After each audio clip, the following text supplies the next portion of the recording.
Welcome to the You Are a Force podcast channel, your go-to space for real stories, fearless dreams, and unstoppable women rewriting the rules. And the force behind this podcast. Here is your host, Binoli Botadara. Hi everyone, welcome to You Are a Force, where we dive into stories that shape the world, our world rather, as women, but with these women who are not just making waves, but also reshaping the entire ocean. I'm your host, Binoli Botadara. Globally, we spend more than $532 billion a year chasing the perfection. From jade rollers to jawline surgeries, the entire beauty economy is built on insecurities. And few people have actually managed to unpack this obsession with wit, empathy, and cultural precision like today's guest. So she is an award-winning journalist, podcast host, TED speaker, author of a book, Flawless. She is actually famous for her giving insightful work on culture, identity, and human experiences. She's reported from war zones, presidential elections, and plastic surgery capital. But she still manages to reply on the DMs. So thank you so much for doing this. None other than Elise Hu. Elise, welcome to You Are on a Force. Thank you so much. It's a delight to be here. Thank you. And I am going to start with telling you that there are no filters today on this particular call. So just, soft focus, no AI airbrushing. So just you and I having the unfiltered conversation. That's how it should be, right? Because I like filters in coffee, not on the face. So, great. Elise, I'm going to jump into where you started from. So let's hit the rewind. And I want to understand that before you hit the global headlines and started writing the bestsellers, what was at one moment where a young Elise thought that, I am actually going to be a journalist? And when did you actually start observing this global culture and all sorts of different narratives? I decided I wanted to be a journalist when I was 8 years old, actually. Wow. Not specifically about any particular issue. Like I didn't get into politics or technology or these areas that I have covered until much later. But in third grade, so in the US third grade, so about 9 years old, I was exposed to broadcast news through a class that I did at a school called the Center for Creative Learning. And I don't know if this Center for Creative Learning exists anymore, but basically, students who are identified as intellectually gifted in one way or the other could have the option of getting bused to a different school than your public school one day a week. So one day a week, I actually went to a completely different school with other kids from the district. And we had a semester-long focus on broadcast news, where all of the kids would get different roles in putting together a newscast. So there were camera operators, there were field producers, there were reporters, there were anchors. And then we put together a full 30-minute newscast. And I remember just falling in love with it. Wow. Just being exposed to it and deciding, oh, this is a job. This is something that you could do for the rest of your life. And I loved it and decided then and there that I wanted to do it. Now, there's a lot of questions I have now that I'm in my 40s as to whether I should be doing the same thing that I wanted to do in third grade. Like, that's really kind of questionable. But I'm so glad that I did. And it taught me a really important lesson about just exposure to kids, like showing kids various ways that they can be the most the most expressed and sort of like actualized versions of themselves, and that they can find that, and just helping show kids what the possibilities are might lead them to what their path is later. Wow, that's amazing. That's a fabulous story. I don't think I had any clue at the age of 8 what I wanted to become. I think my story kept changing. My dad wanted me to become a doctor. My mom wanted me to become a fashion designer. I think I wanted to be a dancer. And then I ended up into finance. So completely different. And like you know, I also question that, oh, am I in the right field? Am I supposed to do what I'm doing? So I think that's the complete, I think that's also the self-discovery, right? As we grow up and as we encounter a lot of things which we like or don't like. But did you have any moment, if you can share, which was like a wild no or maybe a public flop because you've been so much in front of the camera? Or maybe like a wild detour you took, which was a disaster at that time, according to you, but it actually led you somewhere better than you ever planned. Yeah, I think, the most public kind of what might be perceived as an external failure for me is actually both tied into journalism, but also tied into my personal life, which is that following COVID or following the start of COVID, my husband and I, who was also a journalist, and I think we kind of came up together. We started a news organization together. We were both, young reporters at the Texas Tribune, which was a digital news publication that started in 2009. And the two of us were part of the original 6 or 7 reporters who started the team. Wow. So we were really considered peers, but also spouses. And the two of us split up in 2020. And I think that was like very identity jarring for me to A, not be with a journalist, but B, the end and breakup of my marriage. And, we had to address it, or I had to address it publicly. Like I wrote about it on my blog, and it was and then he, in the height of a lot of the tensions about it, had tweeted, and without my knowing that he was tweeting about this. So it was very, I guess it called into a lot of questions for me as to who I was, like what was meaningful to me, the juxtaposition of my private life and then my public life.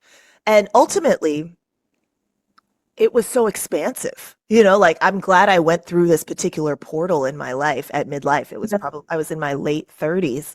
And now I'm sort of like, oh gosh, that anytime you go through something that feels like a crisis in the moment, it's also an opportunity. So I called it a crisitunity. And I'm just such a softer, wiser, and more compassionate version of myself than I could have ever been had I not gone through something that was very painful in the moment.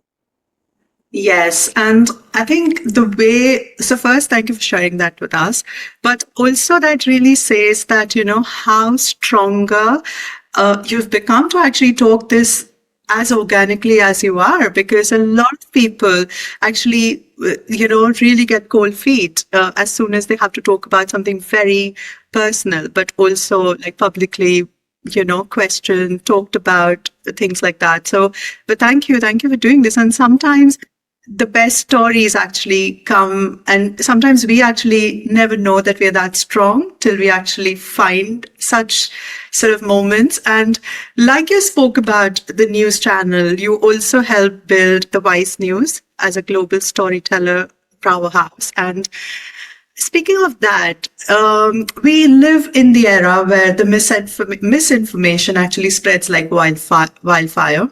And you actually thrive on the raw reporting, unapologetically showcasing what the reality is. So I really want to know that how do you decide which stories to be told? Because I'm sure your way, there are tons of things come every single day, but without sacrificing the speed and the authenticity both together, how do you actually decide, okay, this is what we want to actually tell people?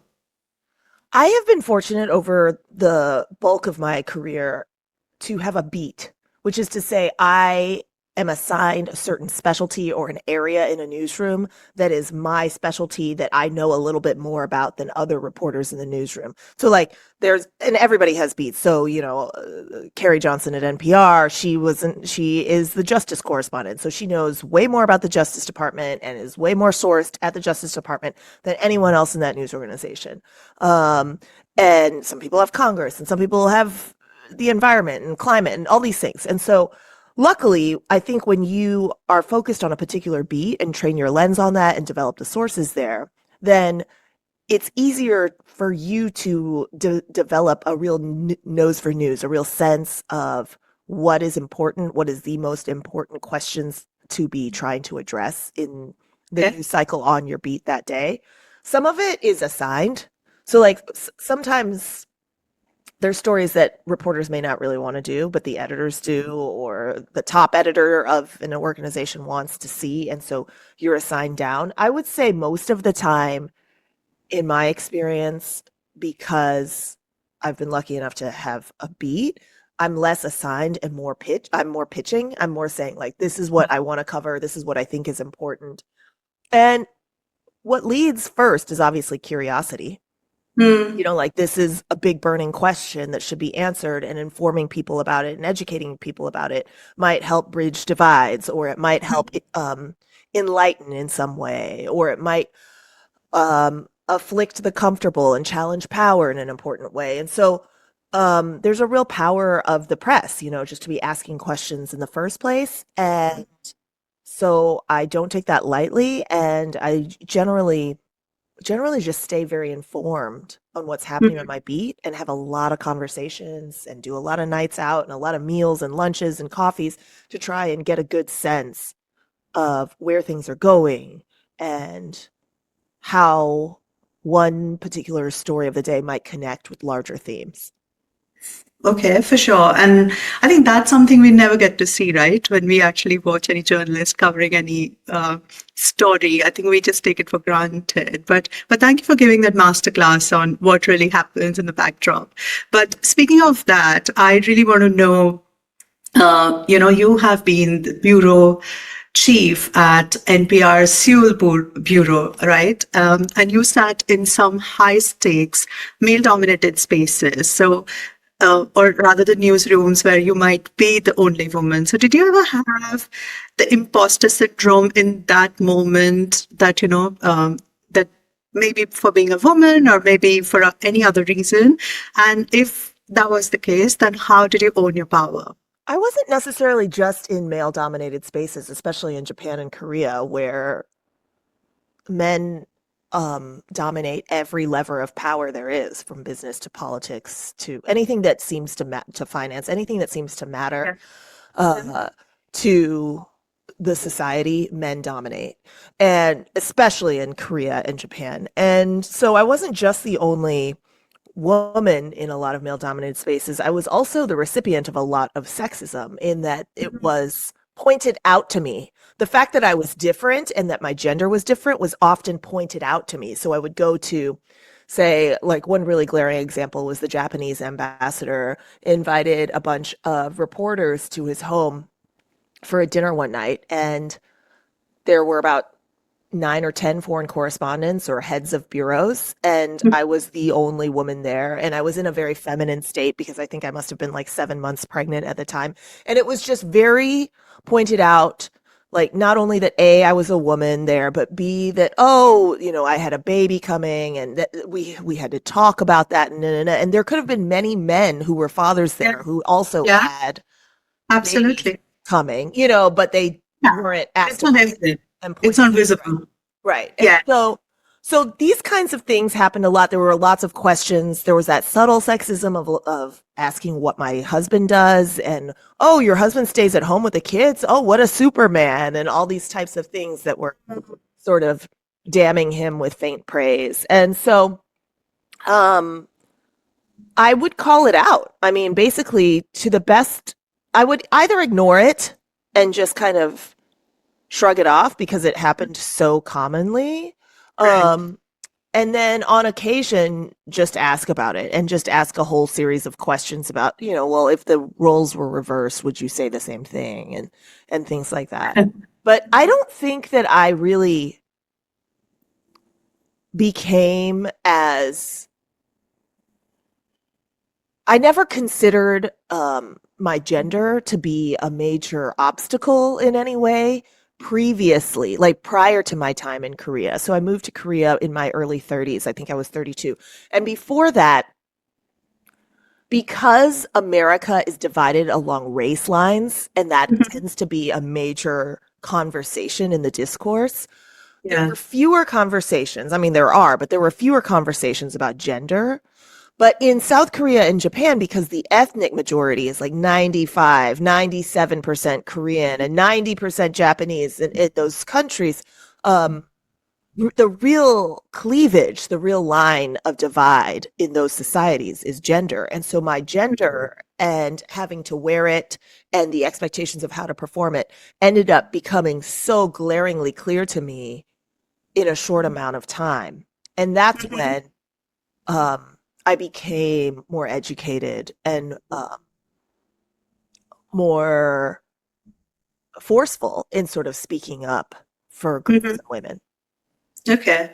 No, I think I completely resonate with you because I grew up in India, where also the patriarchy is louder than the Western world. And I worked in male-dominated finance industry. So every single time there is so much of sexism, which I've seen.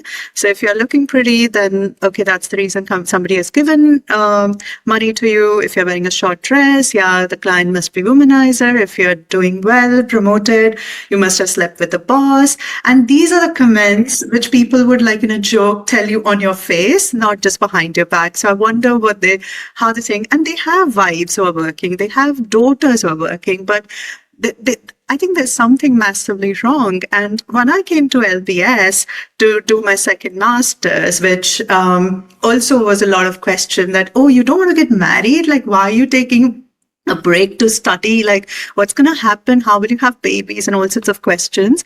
And when I came here, for the first time, I hugged a man and he did not think that I want to sleep with him. Or and I went out for drinks and they did not think I'm easy or I'm maybe giving a signal. It was such a refreshing change. And I told my best friend that I finally feel free. And she's like, yeah, that is freedom, right? You can just be yourself and do what you want. So I totally hear because I keep telling my dad this, that you would never understand being a man, but, being a woman, it is a very different world out there. And I used to literally wear blacks or, dark colors to actually blend in the male-dominated rooms because I used to be like only girl. But they would still objectify me. Right.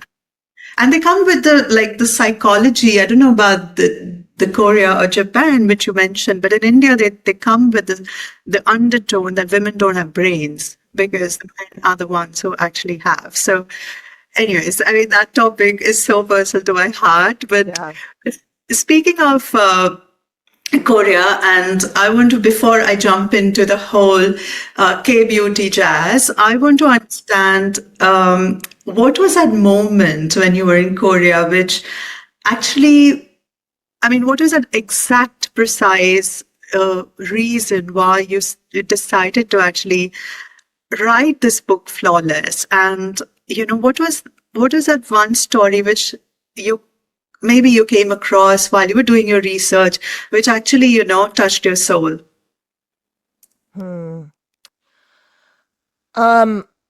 I don't know that there was one exact moment where I thought, oh, this is a book.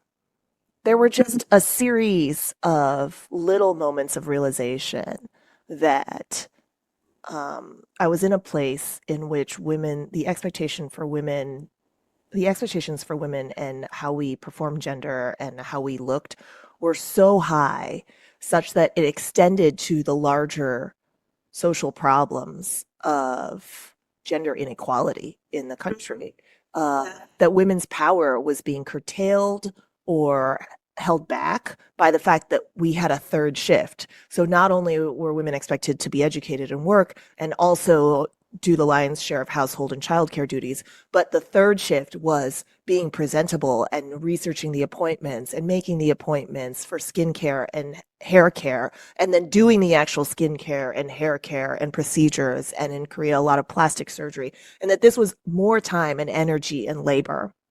And just to even get in the door in order to get a job or get ahead. And there were numerous small examples of that, like when I even got there and was inundated by advertisements of before and after advertisements, plastic surgery places, skincare and cosmetics, that being so dominant a part of the economy or the export economy in Korea. and then everybody sort of looking a certain way and performing gender as women having to perform their femininity. I remember going home and looking at myself in the mirror and thinking, like, starting to think, oh, here's how I don't measure up, and there's how I don't measure up, because it was constantly pointed out to me in a million little ways. And so it was after my time in South Korea, maybe around the time that my daughters were kind of getting older. They were toddlers. My oldest was a toddler. And she was starting to get complimented on her looks or asked about whether she had gotten procedures. So when my eldest daughter, who was 3 at the time, was asked, or I was asked whether my eldest daughter had eyelash extensions, I was like, that was a moment. I remember that being one in which I was kind of taken aback, but it really wasn't the question so much as my daughter was complimented so much on her looks, particularly her eyelashes, that at one point she would like gaze at herself in the mirror and say, after somebody had complimented her, oh, is it because of my eyelashes? So she was starting to internalize her sense of worth as her external appearance and what other people were talking about all the time. She was starting to understand the privilege of being pretty. And then by opposite, the costs of being ugly or unacceptable. And so all of these moments, like for me having to question myself in the mirror and then my daughter having to question herself in the mirror, then led to me coming home and feeling like, gosh, I have unfinished business. And I didn't really put it all together until maybe now. And so that was like end of 2019, after I had already moved to Los Angeles, in which I thought, oh gosh, I should write a book proposal and see if anybody would be interested in this. And what a privilege. And I'm so glad that somebody was. So thanks to my publisher.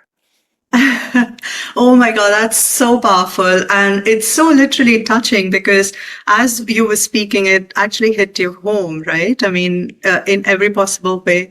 But also, thanks for doing this, because when I heard your TED talk and when I was doing research for this interview, when I started doing some sort of, stalking on your book and you, and I was like, oh my God, thank God she wrote this, because so many things which you highlight in that book and even in your TED talk, people outside Korea, or maybe we don't even realize, and how deeply rooted this sort of bias problem is. And so thanks for doing that, because you also highlighted that, 50% of the girls less than age of 20, I think they've gone through some sort of plastic surgery.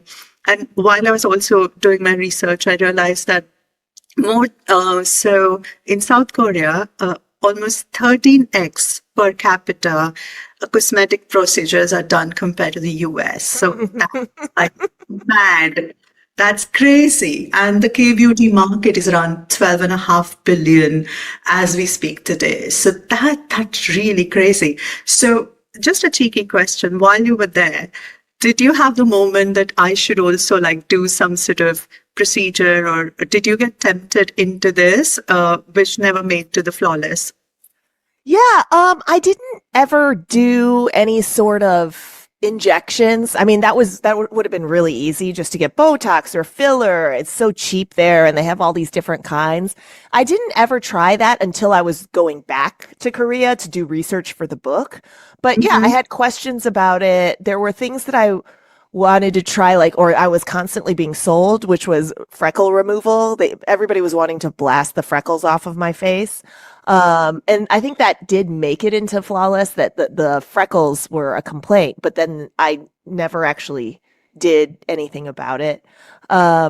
But no, I didn't do anything besides laser hair removal while I was in South Korea, and facials. So various kinds of facials, the Hydra Facial, which there in Korea is called the aqua peel. Those were just kind of coming out in 2015. And so I tried that, and that was super fun and interesting. And we did it on camera. And then I subjected my baby to a facial, even though she was just 2 months old. And that was very cute and sweet. But the fact that they would do it for her was kind of So amazing. So yeah. I've never heard that before. But yeah, like now there's all this influencing on Instagram and TikTok about doing cosmetic procedures and doing the medical tourism to Korea for various procedures. And now that I'm older, yeah, like I want to try something cheaper there, like a laser facial or something like that. But Yeah. I'm still not interested in anything that like recontours my face or takes away my lines, because I am trying my best to evolve how my body's going to evolve. I think of when my children were babies and we celebrated each growth milestone. You know, they went from not being able to roll over to being able to roll over, and then being able to sit up, and then being able to stand, and all these things. And like we celebrated when they grew. And so, Right. in the same way that my body is continually growing and changing, or I guess in this case, decaying and changing. But as it changes in this season of life, I also kind of want to mark that and give it the same kind of reverence that we do Yeah. when we're growing as children. And so I don't want to erase it. Yeah. I'm resistant to. That's beautiful, because I think sometimes when you do all these facials or those things, they also make us feel good. It's a self-care, right? And it Absolutely. has amazing feeling. I love skincare and makeup in general, and I do it not to hide anything. I think I do it to enhance. So I think I totally hear you. And you know, you have said, I think in your book, that in Korea, South Korea, beauty is not a choice, it's a social duty, which actually it stayed with me. But speaking of that, currently the way we are heading in the Western world as well, I think with some sort of cleaner packaging, we are actually putting that into everyone's mind as well, right? Because recently Hailey Bieber's road hit the $1 billion mark in 3 years' time. And that was just bizarre when I read the news. I'm like, oh my God. So do you really think that are we creating a new kind of beauty-driven inequality even in the Western world as well, or world over actually, where if you can afford, then, you know, you can actually, I mean, that's a power where powerful to get the perfection maybe. I certainly saw that in a smaller way in a hyper-modern neoliberal country of South Korea, right? Because beauty culture is so dominant there, and it really defined beauty as an adherence to societal beauty standards, whatever the standards were. And how you looked and whether you could uphold conventional beauty then um, gave you political capital, economic capital, social capital. And I guess if you're trying to wring the most out of an asset, you can get really prescriptive about how to do it. And that's what was happening to folks. And I think the industry, the beauty industry writ large, and this is not targeting any particular company, it relies on want, it relies on need, right? It relies on people not feeling as though they don't fit in and wanting to be more smoother, firmer, skinnier, whatever it is, in order to like maintain its hold on society and the economy. And so it always relies on an underclass. And in that sense, it's inevitable that if beauty is upheld as social capital or political capital, then there is an underclass. There is an inequality here. And a lot of people pointed out to me that today's conventional beauty, or like a beautiful woman, according to 2025 standards, is not necessarily like spiritually beautiful, right? She's just rich. She was able to attain or buy all of the interventions that Yes. then give you that sort of pan Asian look, or the melange of cultural influences, like a high nose bridge from Northern Europe and a big butt from the global South, and the porcelain skin or the very glassy skin of Northeast Asia. Like it's a mix and matching of various body parts that are desirable all over the world that the internet and social media perpetuate, you know, because the internet and these algorithms tend towards sameness. But then medical interventions, procedures, injectables, fillers, wands, and lasers can all help you achieve. And So we're in a real moment of technology really guiding our lives. And my argument is just that it has extended to our bodies themselves. That digital culture is reshaping our physical bodies. But to answer your bigger question, yes, it relies on an underclass. And so then the natural end would be that you have marginalized, you have the marginalized population, and then you have the population that can attain these things because they are wealthy. Yeah, that's a shame actually. And speaking of technology, Elise, in your TED talk, you introduced us to a concept called technological glaze. So I really thought that was something very interesting because I've always heard of a male gaze. I never heard or thought about the technological gaze. And we live in the era of AI-generated faces and filters. Yep. So what's that one, how do you keep yourself authentic when you come online in front of people? I mean, I can see right now you're very authentic, but is there anything you actually keep consciously in your mind? And also any AI-driven trend around women or work which need more airtime, according to you?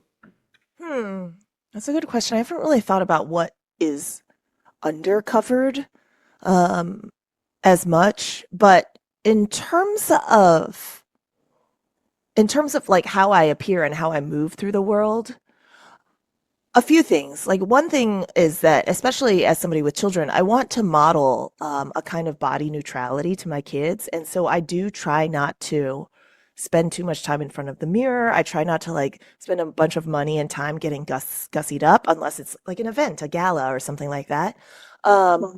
And then I also want to model to other women that you can kind of show up however you look, right? Like however you are. And so, I don't dye my hair and I generally don't wear makeup day to day. And it's just a way of kind of showing up, and saying like, hey, my ideas don't have any less value just because I don't have lipstick on, But and granted, everybody is different in that some people like having a bright red lipstick really brightens their day and they feel like it's a deeper expression of themselves. And so go for it. For me, it's wearing soft pants. I want to wear like really comfortable pants every day. And I feel like that way I can show up better and be more Elise. The way to test it for me has been like, is doing this product or is trying this product or this procedure a deeper step into myself? Like, am I closer to my soul and the emotional engine inside me and my psyche? Or am I doing this thing, trying this procedure or this product in a competitive way because I'm looking over my shoulder and it's an ego-driven decision?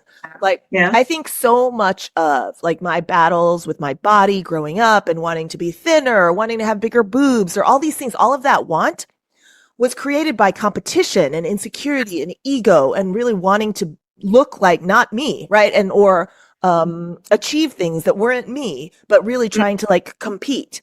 And part of this just comes with getting older, that you just don't care anymore, right? But then B, it's because I spend a lot of time thinking about this and researching it. And anytime I'm not sure if I want to like engage in something, I just sit with it extra long, right? So it's like, I have a lot of peers that are getting Botox or do get Botox regularly. And then it makes me feel competitive. And I'm sort of like, oh, I should do that also. But then I kind of I just wait, like I don't do an extra week or 2 weeks or a month or whatever it is. And then, like that, right. And that need goes away. Right. And so I think a lot of it is just like looking inward and being able to like sit in some discomfort. Sure. And that helps actually process what is more authentic to you versus what's competitive.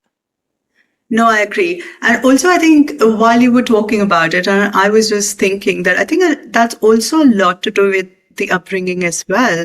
Like what you're talking about, your daughters and the way you are raising them, and you are actually inculcating in their head that, beauty is not what you see in the mirror, it's inward.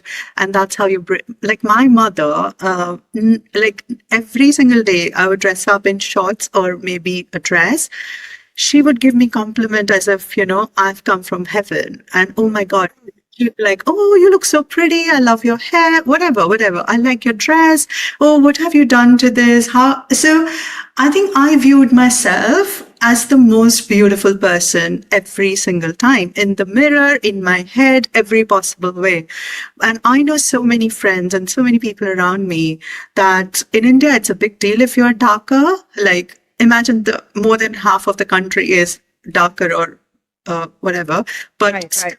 in the marital ad, or a lot of time people also ask that, oh, you is the girl fair? Like, the guy can be of any color, but a woman has to be fair so that your kids are fair. But and a lot of my friends, they actually went through these whitening creams, and while they were growing up, because their grandparents or grandmothers or mothers told them that, if you'll go out and play in the sun, you'll become darker, then who will marry you? So I think they constantly heard that. So they think also very less of themselves most of the times. And I think that that's also a big deal when it comes to how you see yourself. So I think it's very deeply rooted in your family, if that's how your upbringing has been, I think that also plays a lot in terms of, how you see yourself, or, people body shamed you or whatever. Absolutely. I think our earliest influences on our bodily esteem and our bodily insecurities are our parents, tend to be our mothers, and our mothers are passing along what they learned about social currency. And they came up in times, and our grandmothers even more so came up in even more sexist and even more patriarchal times, in which Right. your currency was really your looks so that you would be chosen in order to get married. And so, of course, it makes sense in that matrix. But now it also matters to look good, to get chosen, to get a job. Yeah. And so what they learned wasn't untrue. There is currency. I would question kind of colorism, especially because colorism exists in India, in Pakistan, in Southeast Asia, across Africa, largely because of colonialism, largely because it was more prized to be fairer, like Correct. the occupiers, And so, so we have to Yeah. remember that one school of thought that we can become acolytes of is decolonizing beauty and decolonizing a lot of our beliefs about what is beautiful, because they Yeah. often get tied into white male-led, hierarchies that are Yep. broken and really victimized a lot of people.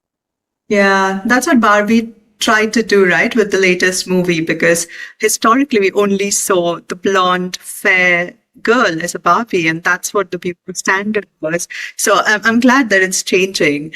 And speaking of the changes, if you have to write the sequel of Flawless right now, apart from any of the current projects you're working on, is there any societal pressure or any cultural obsession which keeps you up at night, and you might want to take that maybe and make that in another book?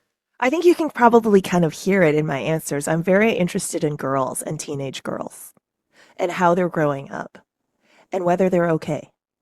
Because they are growing up in completely online. And there have been lots of examinations of social media and what it's done to us. But obviously, my interest in social media and what it's done to us, and then especially now AI, is like we are so influenced by what we consume, right? Like what we read, see, hear, watch. And when everything you read, see, hear, and watch is more and more artificially generated, it's coming from machines. It's like far, far, far removed from the original humans who even designed the software. Yeah. Then how does it shape who we become? And like what values are embedded in that? And does it make us less human? Yeah. One of my arguments in my TED Talk, if you watch it, is that our beauty standards are becoming more and more cyborgian as a result of AI generated filters, that more and more we're trying to look like unreal, in fact, non-human or inhuman looking Yeah. aspirations, right? And our models. And does the impact of AI on young people then change what humanity is, and like what they expect of themselves and expect of each other? And I think surely it does, but in what ways? And so those are a lot of big questions that swirl around my head. I don't know if I have it in me to do another book anytime soon, but I remain a curious person and have lots of questions about this, and so I'm always down and interested to talk on podcasts and do speaking engagements on these topics, and I continue to do so around the world. Yeah, I think I'm ready for that. And whenever you write, I'm going to be one of your loyal readers. So we're definitely ready for that. And like you said, there's so much going on at the speed of light in the world of AI, where you can actually start dating maybe robots, like create your own version. And it's really scary, and it's really, really, but it's here. It's not going anywhere soon. So yeah, I think we just need to figure out how to find the midway to actually live in the world of AI, but also not lose the sense of authenticity. So on that note, I'm going to ask you some rapid fire questions before I let you go. Oh, God. So, whatever comes to your mind, just shoot. Best piece of advice you've ever received? My mom told me once when we were driving home from the grocery store or something that she never lives her life for the gaze of someone else. And I write a lot about the male gaze and the technological gaze, and just this idea of not having to perform your life is really important, especially for women and girls, because we learn to perform our lives socially like very, very young.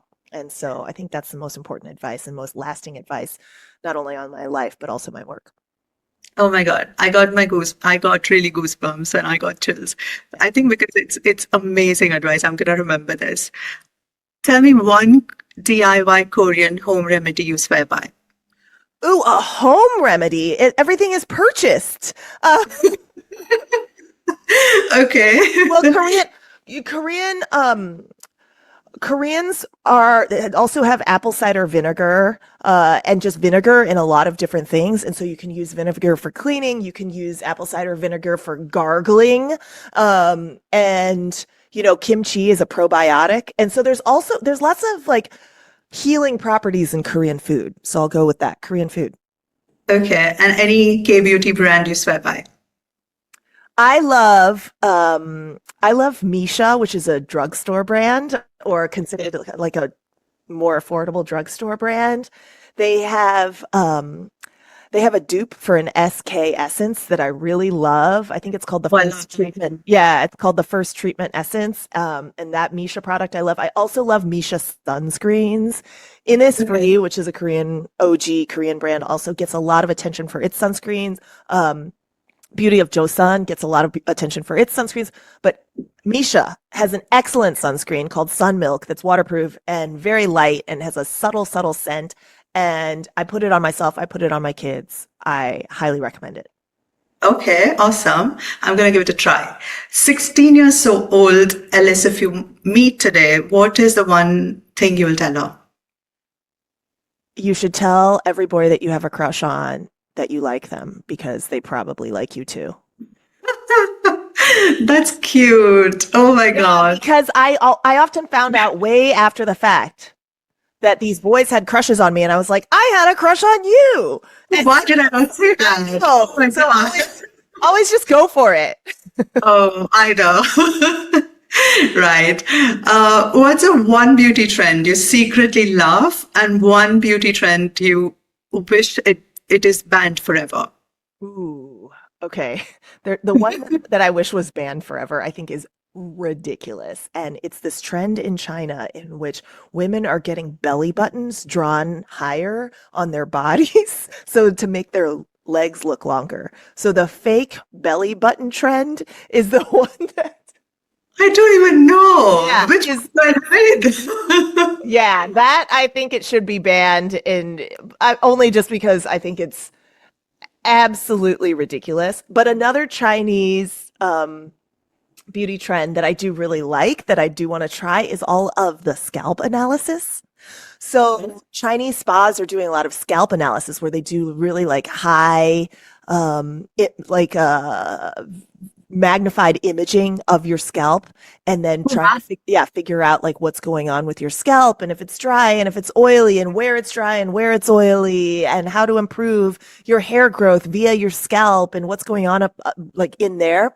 I think that's really fascinating. That's like a use of science that might lead to healthier and fuller hair. And I'm sort of like, okay. Yeah, that's amazing. Yeah. Yes, and I think that will be in every girl's actually to-do list, because everyone is looking there.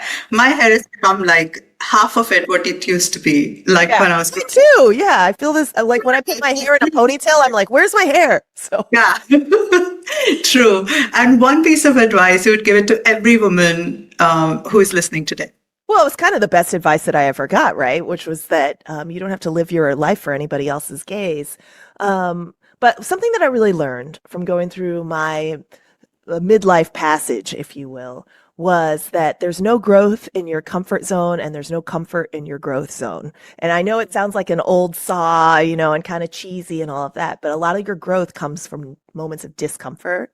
And it's okay to lean into that kind of what might feel painful at times, because our pain is part of living a full life, and metabolizing it and understanding our interiority better helps us live a fuller, wholer life. And that's what I'm after. Wow, I love that. And on that note, Elise, thank you so much for pulling back the curtain, empowering us to actually look beyond the surface and expand the idea of beauty, and celebrating our own authentic selves. And that reminds us that our flaws make us unique, and the most flawless thing about that is being flawed or having flaws. So everyone listening today, go and take up more space, question the narrative, and unsubscribe the idea of perfection, because you are a force. And remember, this is not a podcast. It's a global sisterhood. It's a self-care masterclass and a very tight hug. So thank you for listening. Until next time, stay unstoppable.